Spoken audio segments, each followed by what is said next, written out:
Informasi berikut ini untuk mereka generasi milenial dan generasi Z yang berusia di bawah 39 tahun agar mengerti apa itu perilaku politikus di tanah air Indonesia ini. Fakta data, pemilih terbanyak saat ini usianya di bawah 39 tahun pada saat Pilpres dan Pileg di tahun 2019 kemarin yang merupakan 55% pemilih. Makin ke bawah usianya, makin banyak hal yang mereka kurang dapat informasi tentang sejarah perilaku politikus tersebut sebelum-sebelumnya.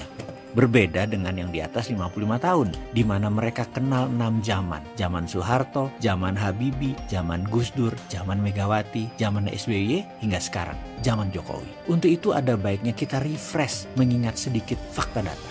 Seorang Fadlizon yang sering dihujat oleh penggemar Pak Jokowi itu adalah juru kampanye pemenangan Pak Jokowi dan Pak Ahok dengan baju kotak-kotaknya di Pilgub DKI 2012. Pak Anies Baswedan yang banyak dimasalahkan urusan banjir baru-baru ini itu tim sukses Jokowi JK plus mantan Menteri Pendidikan Kabinet Kerja. Sebelumnya Pak Anies juga peserta Capres versi konvensi Partai Demokrat. Anies Baswedan dekat dengan JK dan nempel sama Pak Prabowo serta dekat dengan PKS. Padahal dulu Anies sering dituding Syiah oleh PKS. Di tahun 2012, Ahok itu yang menjadi wakil gubernur adalah Gerindra yang memasangkan dengan Jokowi. Ahok yang kemudian di tahun 2017 oleh 212 diserang plus diserang Gerindra juga. Kesimpulan, di tahun 2012 Ahok itu disayang, 2017 diserang oleh Gerindra. Kita lanjut, kalau SBY bagaimana? SBY itu mantan menterinya Megawati, maju nyapres tahun 2004 bareng Pak JK yang juga menteri Megawati didukung Pak Surya Paloh. Sekarang Surya Paloh dan JK dekat sekali dengan Ibu Mega.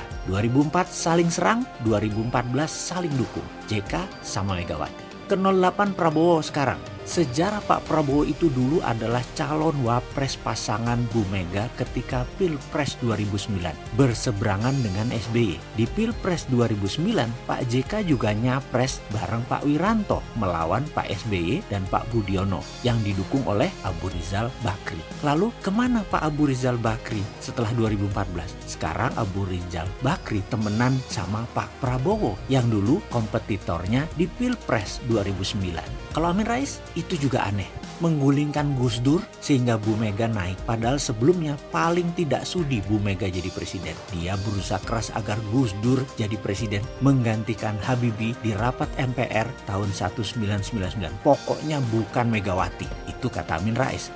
Lalu digulingkan Gus Dur setelah 1 tahun sebelumnya digadang-gadang oleh Amin Rais dan naiklah Bu Megawati. Yang 1 tahun sebelumnya Pak Amin alergi sama Bu Mega. Kalau dipikir-pikir Bu Mega itu memiliki hutang besar atas jasa Amin Rais menjadikannya Presiden Indonesia kelima. Pilpres berikutnya Amin Rais melawan SBY. Amin juga berseberangan dengan Prabowo di Pilpres 2004 dan 2009. Sekarang Pak Amin Rais akrab dengan Pak Prabowo. Padahal dalam agenda di tahun 1998 Pak Amin ini menarget Letnan Jenderal Prabowo untuk diamankan dalam tanda petik. Sekarang Prabowo mengamankan Amin. Kalau PKS semua juga sudah tahu ceritanya. Para kadernya menyerang dengan black campaign menjatuhkan Pak Prabowo di Pilpres 2009 dan di Pilkada DKI 2012. Lalu sekarang berteman akrab sama Gerindra yang selama zaman Pak SBY PKS adalah musuh bebuyutan Gerindra. Di zaman SBY PDIP dan Gerindra oposisi, sementara PKS masuk koalisi di Satgap zaman SBY. Sekarang diklaim Gerindra PKS mitra lama. Bingung nggak tuh? Kemudian penulis Fatwa MUI menjadi wapres yang tadinya seakan berada di kubu berseberangan sekarang menjadi satu perahu. Bahkan para pihak sudah menganggap selesai masa lalu, yaitu Ahok di penjara 2017.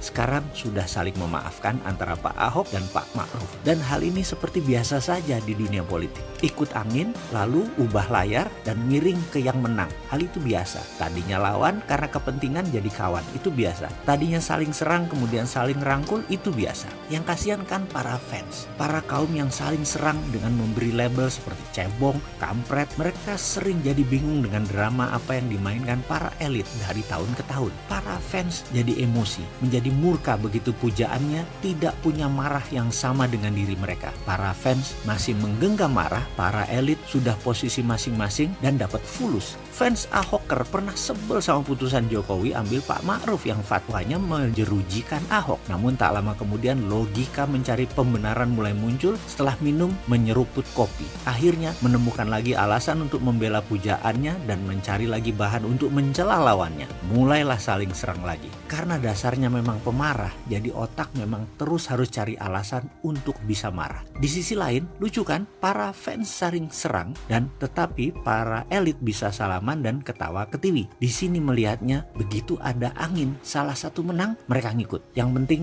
mulai ikut bermain searah angin. Itulah politikus Indonesia. Begitulah sedikit info wahai sahabat muda yang usianya di bawah 39 tahun yang merasa pujaannya akan selalu sama, memiliki rasa seperti kalian. Jawabannya tidak. Begitu pujaan hati kalian memiliki pendapat yang berbeda dengan marah kalian, langsung kalian memaki pujaan tersebut, jadi antipati. Lah yang aneh siapa? Jangan pernah berharap politikus pujaan hati kita akan selalu memiliki marah yang sama dengan kita. Misalnya, marah saya pada pejabat yang setuju berhutang dengan Cina Tiongkok adalah marahnya saya pribadi. Dengan alasan pribadi, jadi jangan terkaget-kaget kalau saya ditawari kredit tanpa bunga, tanpa cicilan 10 triliun dari pemerintah agar saya diam, tidak buat video edukasi cara cerdas bernegara. Tawaran itu saya terima. Atau nanti FPI dan 212 mendukung pemerintah. Jangan kaget loh ya, kita rakyat ini di bawah sudah sering diobok-obok perasaannya. Persis seperti sapi, tiap hari susunya diperes-peres tapi nggak dikawin-kawin. Coba bayangin. Pada ngerti kan sekarang? Ya wis lah, sekarang biasa aja deh, ayo bisnis.